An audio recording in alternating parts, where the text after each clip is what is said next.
Yes, good afternoon once again.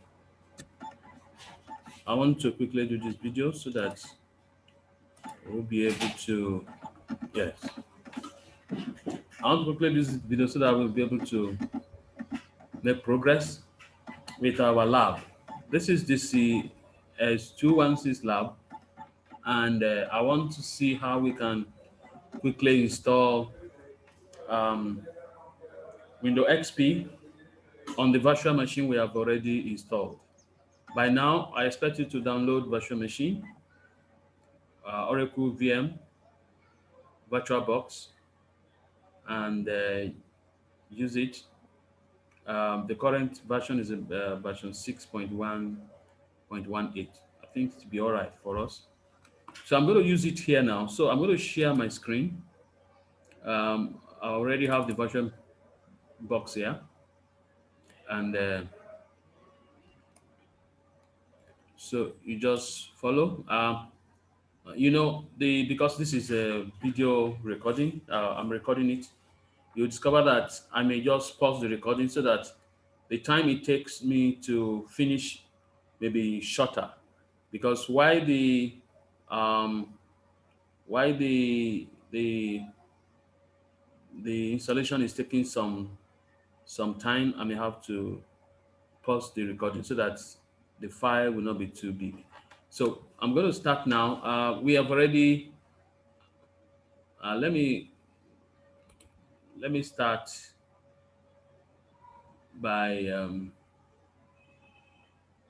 Let me see what is happening. Okay, I've already. Clicked on waiting. Let me see. Okay, I want to stop this. I want to stop this machine. This is the one I started. Then I'm going to remove the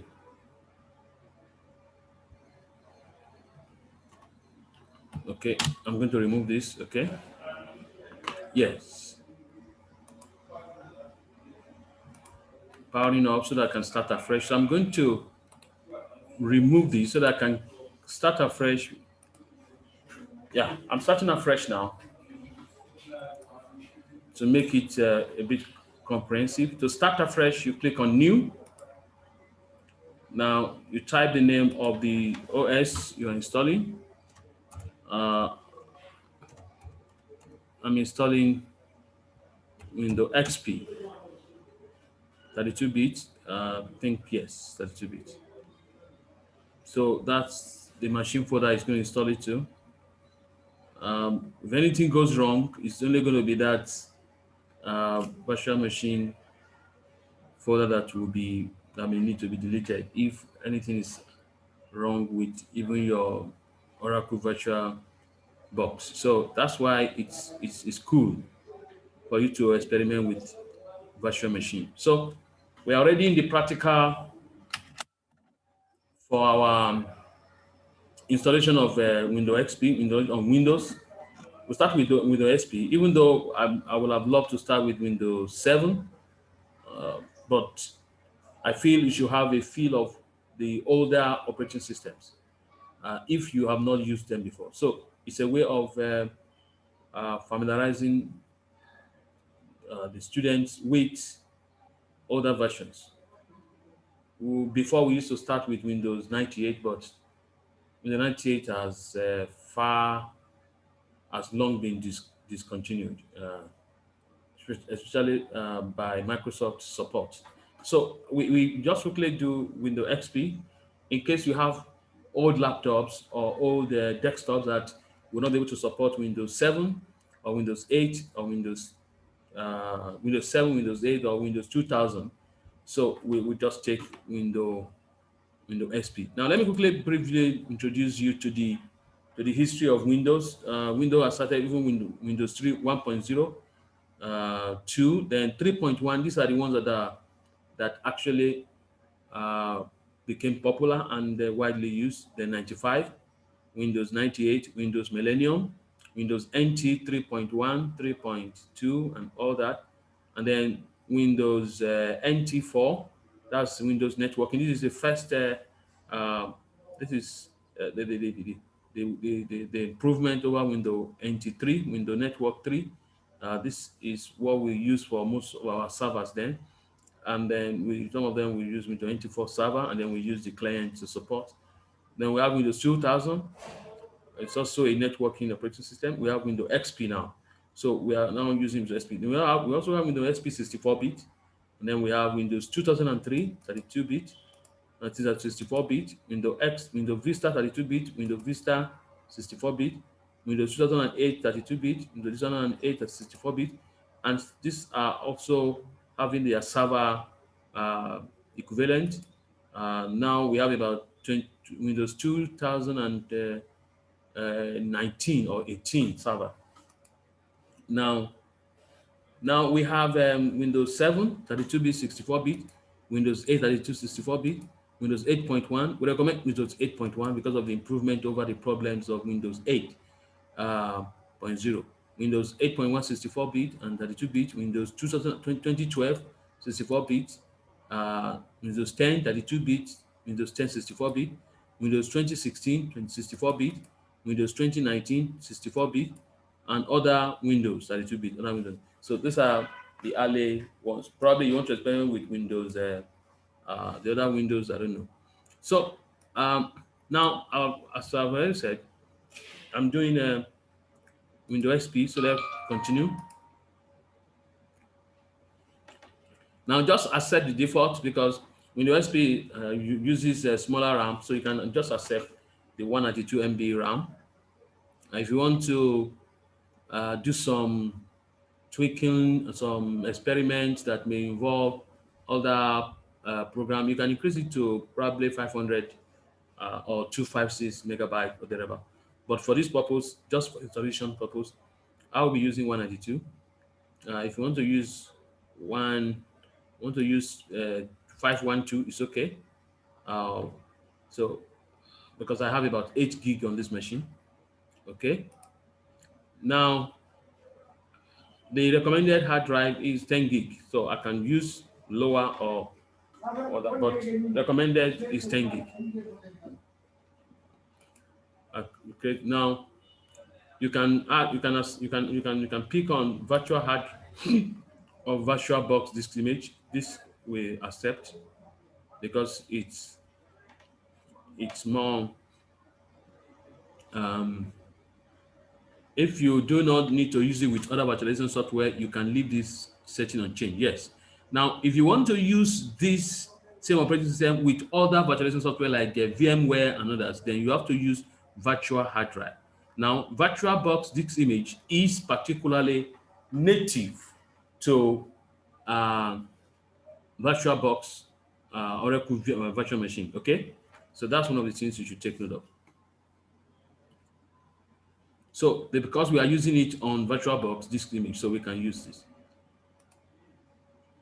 Now, I need to mention something about dynamically allocated hard disk file. Now, storage on the physical hard drive. So it's going to create a file that will serve as the hard disk for this virtual machine. And so it can be fixed, it can be dynamically allocated.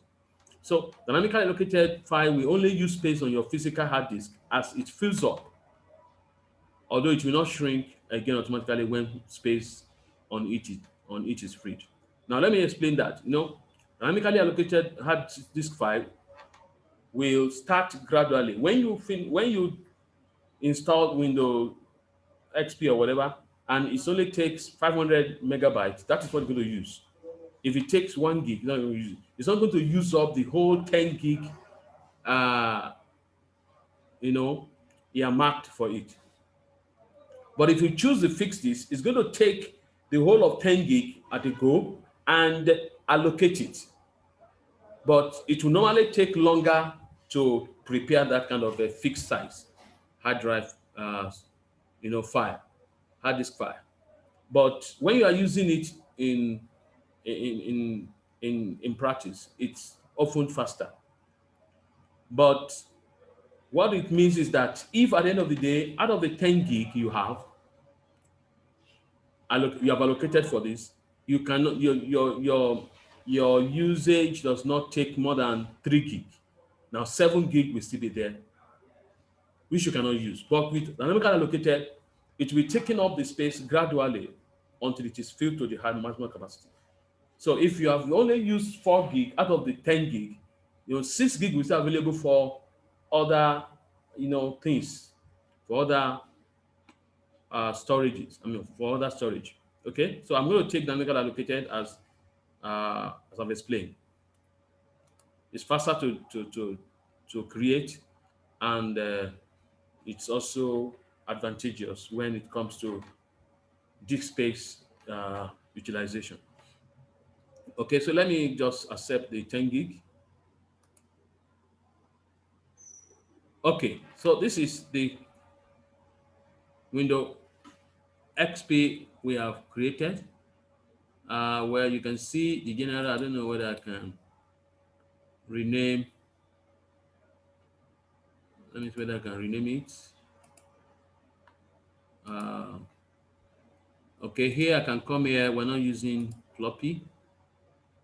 Okay, and here I can set it to be drive E. Okay, these are the little setting you do. If you want to go into the overall, you can click on setting for the overall, and then you can, here we can change, yes, like I made. Okay, I'm back. Sorry for the break in the internet connection. Now, what I'm going to do now is to quickly proceed. I'm going to proceed. So these are the ways you can check. Now, this is a machine inside physical machine. So that's why we call it virtual machine. So this is going to create system with system resources, motherboard, processor. Not this. If I like, I can use. This one has up to 4 processor. I can use 2 processor. Okay, you can use 2 processor if you want, and acceleration you can use. You can do. You can leave it at that. Display. This is. You can just accept this. Storage. This is what we've already accepted. Audio. This is what I'm going to do. Network is going to do network address translation. And when you are really doing network, um, you know, lab or network experiment, so you will need to do adapter 2. You need to install and then probably play around with this. So this is a good place to play around so that you'll be able to do some things. So, but now we are accepting NAT, network address translation. Later, you may need to do bridge adapter if you want the one the if you want. Okay, I'm back. The network is very erratic, so please bear with us.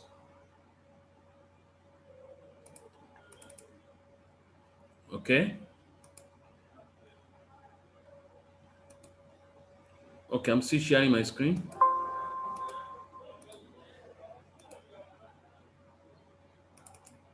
Okay, this is where I was then. Okay, so I'm going to be very fast because the network here is another thing. So let me just finish on time. So all these things are what you are taking from the physical machine. It will be now allocated to this virtual machine that we have here. So I just accept that. And I want to start the installation now. So this Windows XP virtual machine has been created that will be hosting, that will be containing the Windows XP installation. As I earlier mentioned, the host operating system is Windows 10, on which I installed the Oracle Virtual Machine VirtualBox Manager. Now, the Windows XP now is a host of, is a guest operating system. So I can also put Windows 7,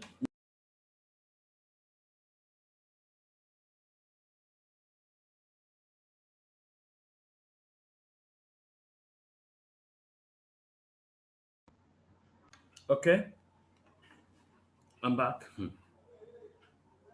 So I'll quickly share and I proceed with start.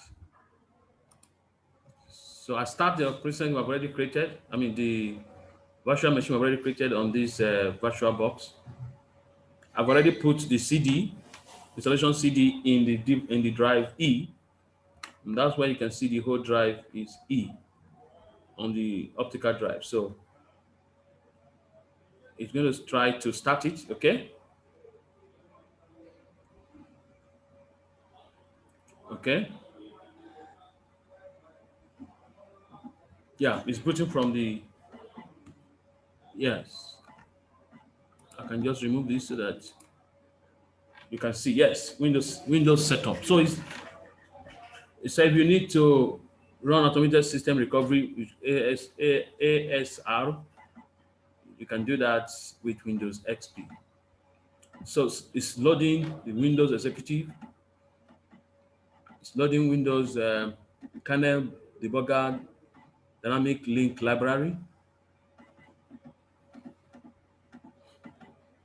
I'll talk about this in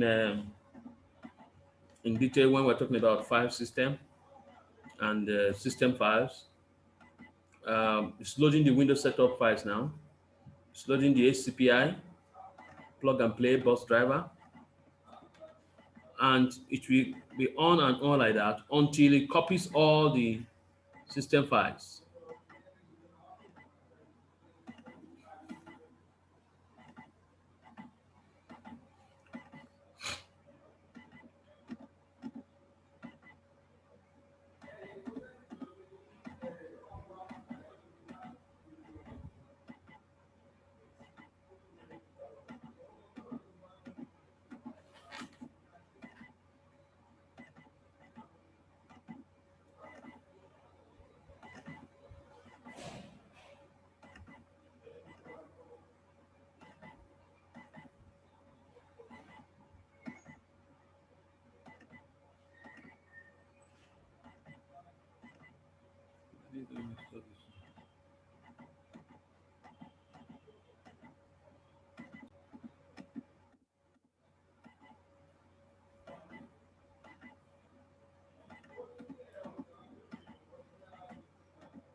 Okay,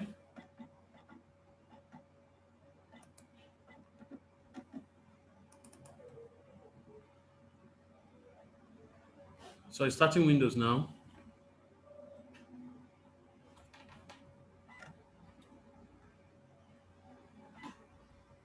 Okay, so this is what you will see when you are installing Windows XP Professional. You press enter to do that. To repair a Windows XP installation, you use recovery console. You press using recovery console, you press R. This is what we normally use also to maintain Windows XP in those days. You want to quit now, you press F3. So I'm going to continue by pressing enter from the keyboard. Now you need to accept licensing agreement. Very important. If you don't accept, you will not be able to proceed. And it tells you that you are just to use it. You're not the owner. You are not. So this is what we call copyright agreement, and it's very important. Licensing agreement that you are not to make it your own. You're not to distribute it anyhow. You're not to uh, you know use it for commercial purposes. Just make sure that you agree with those agreements. So we'll press F8 to continue. Okay, sorry.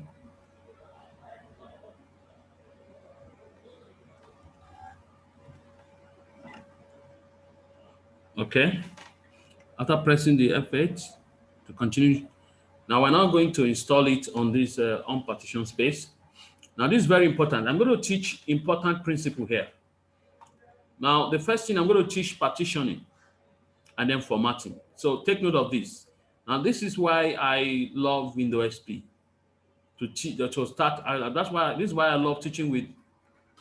This is why I love starting with Windows XP with practical, because you are free to quickly do some things that we are doing before, so that you can understand what is happening now in newer operating system. Because in the newer operating system, most of these things are combined, or they are happening, you know. Okay, so we continue immediately from where we stopped. Okay, I'll say I want to teach.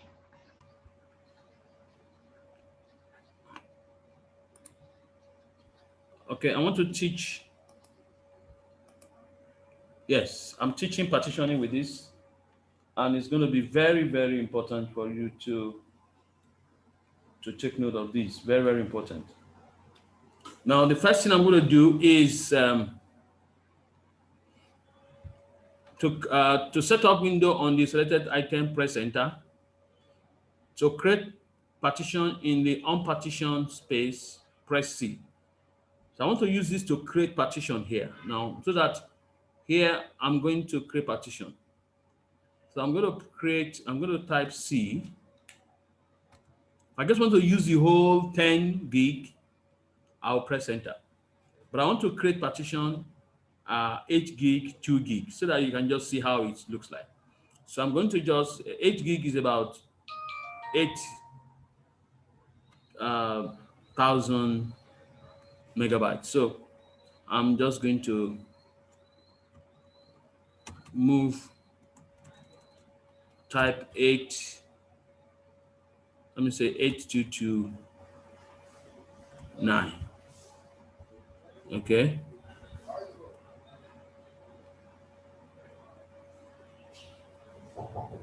Okay. Coming. Okay. Okay, I'm going to create this partition now. I'm going to create a new partition, and then I'm going to, okay, you can see, I'm also going to use this on another partition. Sorry.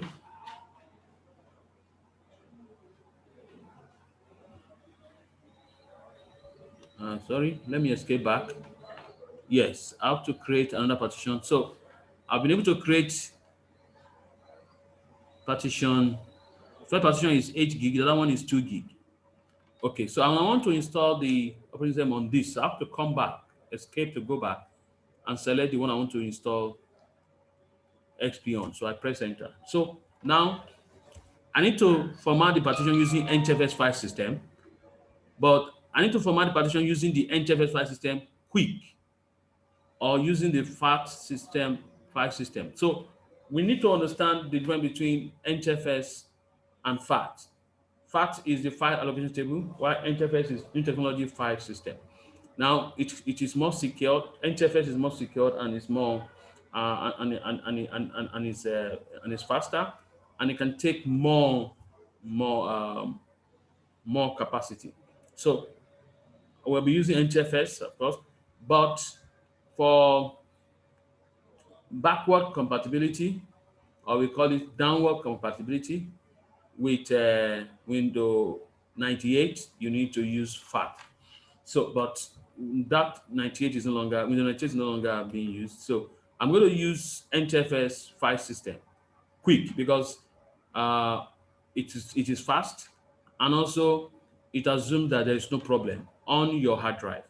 Okay, but when you have to do a partitioning and formatting on a hard drive you suspect might have problem, I want to advise you that you don't use um, the quick type. Don't use this quick.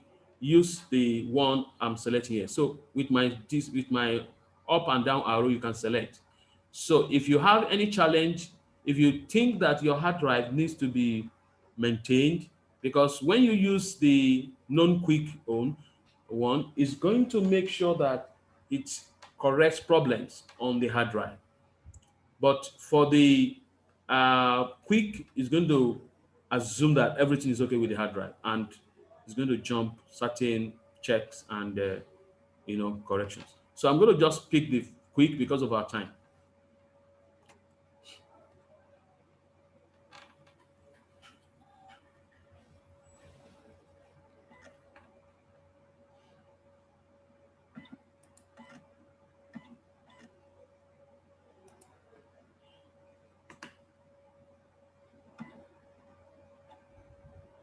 Okay, so you can see it's copying.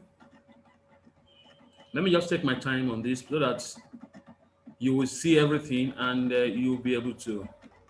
So I just copied to copy to 100%. After copying to 100%, then you'll be able to see